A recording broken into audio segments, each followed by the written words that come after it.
Video marketing is all the rage these days. YouTube, Facebook, Instagram, TikTok, you name it. Shoot, you're looking at some of it right now. If you've seen all of this video marketing and wondered, how can I put it to work for my business? You need to meet my friend, Justin Brown.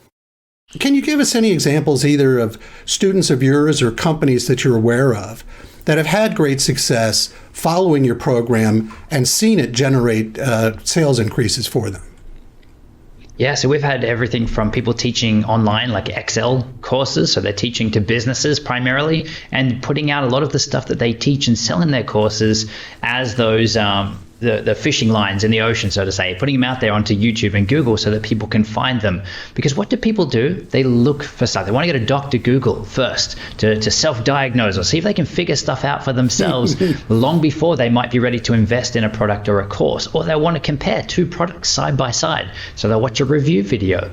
So this really can apply to anything. We've set Excel right through to personal trainers and people in the fitness space, which you would imagine is a really highly saturated market with lots of people just posting workout videos and those kinds of things. But following the strategies that we teach, we've got a lot of successful people that have jumped straight to the top of YouTube and Google, and so much so that we have people that have stopped even doing their personal training stuff just to focus online now, because the revenue streams and stuff that they've built, the audience and the engagement all the way through, they're now able to build the business that they want, just sharing and talking about the stuff that they're interested in.